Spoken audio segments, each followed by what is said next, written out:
Bom dia, feliz segunda, thanks God every day, bom dia Jairo, thanks God every day dessa segunda-feira, semana nova, e vamos falar de coisas importantes. Bom dia Su, vamos falar sobre viver o novo de Deus, as novidades, né, que Deus tem para nós, andar em novidade de vida, né, essa é nosso rumo essa semana, né, vamos descobrir o que nós devemos fazer, qual é a nossa posição. Nós devemos nos posicionar para viver o novo de Deus, e vamos falar um pouquinho sobre isso hoje e vamos levar até sexta-feira falando sobre isso, né? Tem uma passagem que eu já citei algumas vezes, nós vamos ler essa semana, que é de Josué 7. Josué, como já falei, é o meu livro preferido do Antigo Testamento, né?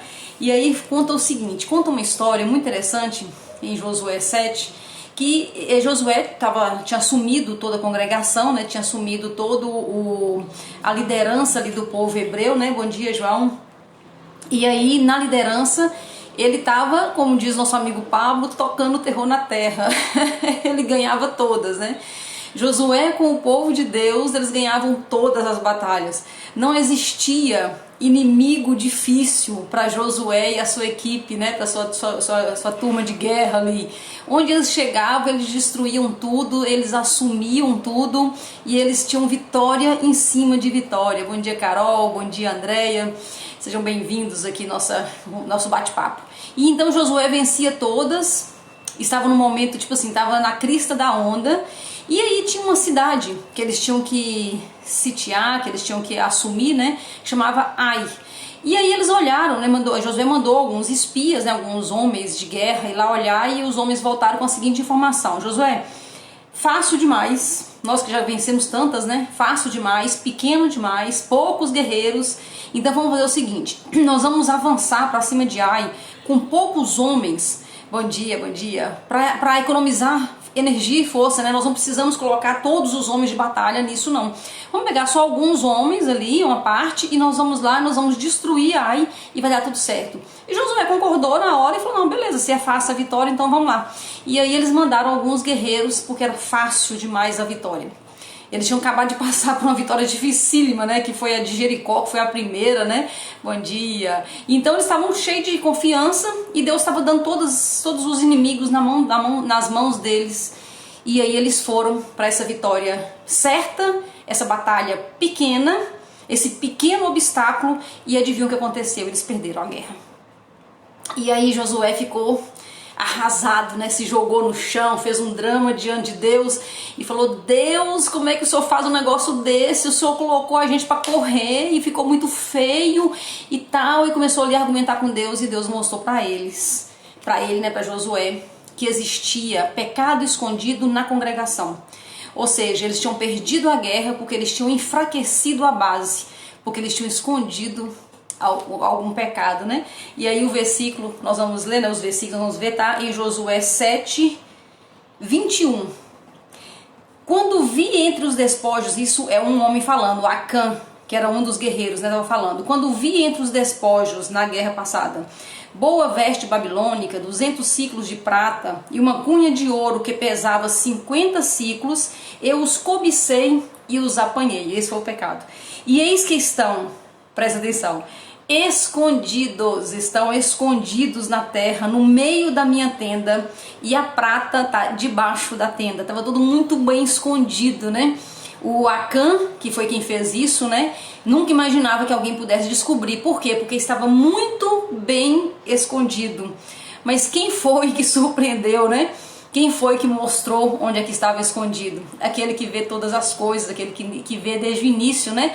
Que está no início e vai estar no final, né? Então Deus vê todas as coisas e Deus viu o que estava escondido, né? Então Josué enviou mensageiros e eles correram até a tenda, e eis que aquilo estava realmente escondido na sua tenda e embaixo dela. Bom, nós vamos falar um pouquinho hoje sobre um ponto que pode nos afastar de viver o novo de Deus. Deus tem coisas grandes para nós, tem novidades grandes e importantes, coisas que talvez eu e você nós esperamos pela vida inteira. E nós temos orado em alguns sentidos e Deus tem prazer em entregar para nós muitas coisas. Mas então por que algumas coisas não acontecem como deveria, né? Muitas vezes é porque nós estamos escondendo algumas coisas. E é interessante quando a gente fala sobre isso, né? A gente fala de pecado, né? Que é o caso do Acã, né? Que pecou e escondeu debaixo da tenda. É interessante como que o mais forte, quando nós pensamos, nós, né, seres mortais aqui, quando nós pensamos em pecado, o pecado mais forte que está registrado na nossa cultura e na nossa geração é o pecado sexual. Então o pecado sexual ele anda nas nossas vidas como se fosse uma grande sombra e como se fosse o maior de todos. É interessante que a Bíblia não fala assim, que se você não tiver uma vida reta na vida sexual, você não consegue agradar a Deus. Mas Deus fala que sem fé é impossível agradar a Deus. Então tem algumas coisas na Bíblia que contradizem o que nós aprendemos. Na verdade, gente, muitas das coisas que nós aprendemos foram coisas extremamente tendenciosas para o domínio. Então coisas, verdades que nós temos hoje e que muitas vezes guiam a nossa vida, em nível inclusive de importância, de prioridade, foi colocado para nós, ainda talvez na infância, dentro da igreja, ou com os nossos pais, com pessoas mais velhas do que nós na época, que norteiam as nossas vidas, que norteiam as nossas escolhas, e muitas vezes isso não é confirmado na palavra de Deus. Então nem tudo que nós aprendemos de homens e mulheres boas, nem tudo que nós aprendemos na igreja que nós fomos criados, nem tudo isso está de acordo com a palavra de Deus. É bem chocante a gente pensar nisso, né? Porque muitas vezes a maioria de nós não questiona as verdades. E verdades nos trazem a crenças, e crenças norteiam a nossa vida. E nós estamos tendo resultado dessas crenças e dessas escolhas e dessas verdades. E muitas vezes eu e você nós não temos coragem para questionar, porque veio de uma fonte muito santa, vamos dizer assim. Então essa questão do pecado sexual, ela é interessante porque ela é falada sempre, é colocado como uma coisa assim, prioridade, a nossa santidade na vida sexual, não que não seja importante de forma alguma. Bom dia às duas Lílias, né, que acabaram de entrar, e Correndinha, que acabou de entrar, um nome diferente. E então, não seja importante, é claro que é muito importante a questão sexual, mas não existe pecado, pecadinho e pecadão. Nós fomos criados dentro de uma espécie de nível de pecado. Aí se você pergunta a algum líder hoje, algum líder religioso, ou então alguém que é referência, né, para você, existe pecado, pecadinho e pecadão? A primeira resposta, se uma pessoa for uma pessoa assim, mais amadurecida na fé, vai dizer que não existe, que pecado é pecado. E essa é a resposta certa. Não existe pecado, pecadinho e pecadão. Existe pecado e não pecado. Não tem classificação assim não. Só que, na prática, existe sim. Existe sim. Na hora que nós vamos julgar os outros, e quando nós somos julgados, e pior de tudo, quando nós julgamos a nós mesmos, nós julgamos baseado numa escala de pecado, pecadinho e pecadão.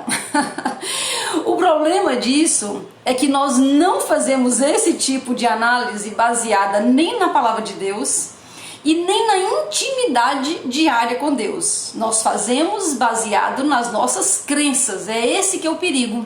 Baseado nas crenças. E quem colocou essas crenças dentro da nossa cabeça? As pessoas que nos criaram, os bloqueadores. Não foram os que nos criaram, não, é quem nos criou, que são os mesmos bloqueadores, que na maioria das vezes começa com P, que são os pais, os pastores, os padres, a política, né? Então os bloqueadores, eles que nos educaram e eles que nos ensinaram as regras certas em relação às coisas que a gente deve fazer e priorizar. Só que existia por trás disso, e existe isso ainda, né, uma necessidade muito grande de domínio do ser humano contra o ser humano. E nós não questionamos. Então onde nós devemos questionar? Então, André, não existe pecado? É claro que existe pecado, é claro que a gente desagrada a Deus, só que não existe a questão do pecado, pecadinho e pecadão, e quando nós olhamos para o outro, nós julgamos baseado nessa crença. E que é bem interessante, tem um rapaz que morreu bem jovem, um MC, acho que é MC Kevin, se eu não tiver aí parentes também, né, Lília? É o MC Kevin, acho que é assim que é o nome dele, um rapaz bem jovem que morreu há pouco tempo atrás e que foi um grande escândalo, né?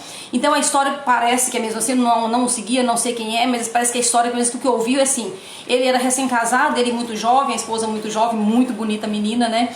E eles estavam ali recém-casados e ele estava, acho que num trabalho em algum lugar, e ele estava traindo a esposa. E ele se assustou quando o chamaram na porta e ele resolveu ir pra janela e ali ele caiu e morreu. Eu tô resumindo, não sei se é verdade, tá, gente? Foi só o que me contaram. O que mais me chamou a atenção não foi essa história em si, o que mais me chamou a atenção foi a repercussão. Por que essa repercussão? Ah, André, porque era um jovem que morreu. Não. As pessoas não ficaram chocadas porque um jovem morreu. Ficaram chocadas por causa do pecado sexual. Então o que vem nos abala? O pecado sexual. Ele estava traindo a esposa, que é linda, e eles eram recém-casados. O pecado sexual. Então nós julgamos as pessoas nessa escala e nós julgamos a nós mesmos nessa escala onde o pecado sexual está lá em cima. Sendo que, repito, não estou dizendo que não seja pecado, só estou dizendo que tem coisa que desagrada a Deus muito mais. E a ansiedade, por exemplo, que nós falamos acho que semana passada ou semana retrasada, a ansiedade. Eu sofri de ansiedade há muito tempo, contei pra vocês, e a ansiedade é uma das coisas que mais desagrada a Deus. Às vezes eu tô tão focada ali, bom dia meninas que entraram agora, né? Às vezes eu tô tão focada na questão sexual, em não pecar, em não errar, isso não olhar, não sei o quê. Mas na verdade, a ansiedade que tá levando essa geração inteira à loucura, ansiedade mostra falta de confiança, confiança mostra falta de fé, e a falta de fé é porque nós não confiamos no amor. Este é um pecado que desagrada a Deus, e eu não estou falando de mim, porque a palavra diz que sem fé é impossível agradar a Deus. E quando eu estou enlouquecida na minha ansiedade, isso deveria ter prioridade na minha vida, essa cura, porque na verdade eu preciso de uma cura. Porque se eu acredito que eu estou sozinha no mundo, que ninguém pode me ajudar, isso que é ansiedade, né? Quando eu estou vendo que a vaca está indo para o brejo, o barco está indo para a ribanceira, e eu vou me lascar toda nessa caída dessa ribanceira, eu estou deixando de acreditar, como a colega muito bem colocou, eu estou deixando de esperar em Deus, porque no fundo eu não creio nesse amor de Deus, eu só tenho um discurso do amor de Deus, e o meu discurso não me traz revelação, o meu discurso só impressiona os outros, mas na minha vida, na hora que eu deito no meu travesseiro, na hora que eu jogo pedra na lua, enlouquecida por tanta preocupação, com tanta ansiedade, nessa hora eu deveria lembrar que sem fé é impossível agradar a Deus. E talvez eu esteja colocando energia demais em parecer santa, em ser santa, para que as pessoas me admirem e me aprovem. É uma discussão bem profunda, eu sei. Porque na verdade nós estamos tão no automático em fazer todas as coisas que as nossas crenças nos levam a fazer, que nós não temos muito o hábito de diariamente sentar com quem é o amor e deixar ele trabalhar em nós para destruir as crenças erradas e para levar para a intimidade correta. E essa intimidade vai trazer a verdade, a consequência dessa intimidade é verdade. Eu não estou dizendo que a consequência da oração diária é intimidade, eu não digo isso. Por que eu não digo isso? Porque eu posso muito bem, com a minha casca e com a minha capa de religiosidade, eu posso todos os dias ter um tempo ali em oração e isso não trazer para mim intimidade. O que transforma não é a oração em si, o ato de orar ou de rezar ou de fazer a prece em si. O que transforma é uma conexão, uma intimidade de tal forma que eu me torne naquele momento e eu consigo então receber de Deus a orientação correta, a revelação da palavra. Eu posso ler a Bíblia inteira de capa a capa. Eu posso entender a Bíblia inteira de capa a capa. Eu posso citar a Bíblia inteira de capa a capa. Mas se eu não tiver a revelação, que é o rema, a revelação, a minha vida não muda nada E eu continuo no que eu tenho falado aqui, que é o loop infinito, a repetição infinita. A minha vida se repete, se repete, se repete, se repete.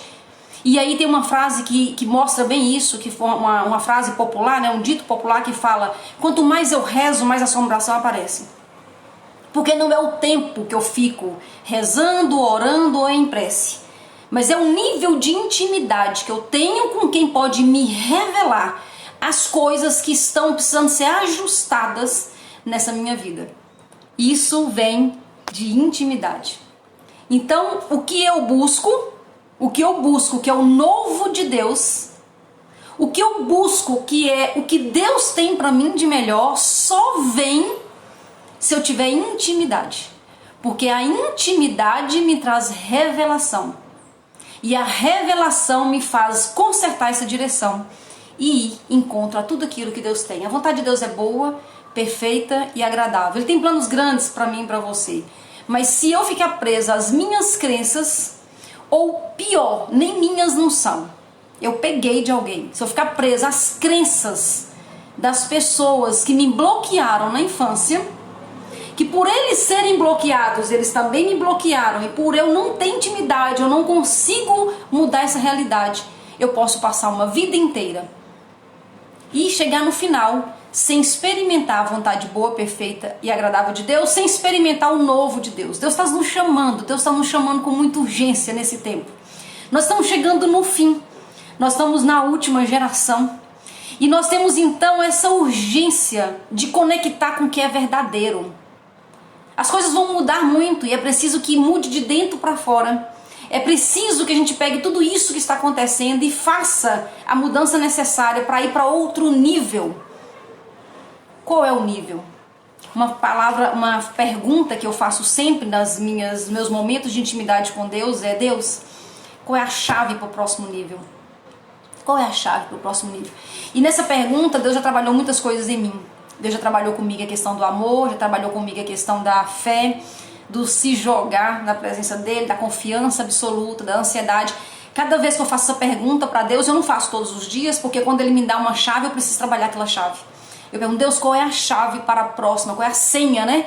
Quais são os números da senha para o próximo nível? E quando ele me dá uma senha, quando ele me dá um número, eu preciso trabalhar naquilo de intimidade, de dentro para fora, né? De mim para Deus, na intimidade, vou trabalhando. Quando eu sinto que eu estou no próximo nível, no nível novo, eu experimentei o novo de Deus, eu pergunto de novo, porque nós temos que ir cada vez mais profundo. Deus quer te levar e me levar para águas muito profundas e nos tirar da rasura das nossas crenças. Muito bom estar com você aqui, obrigada pela sua participação, pela sua parceria, obrigada por você que encaminha para as pessoas. Vamos criando aí então uma corrente de verdade, uma corrente de intimidade para acessar o novo de Deus. Feliz semana para você, feliz segunda-feira, Deus abençoe sua vida e até amanhã falando mais sobre viver o novo de Deus.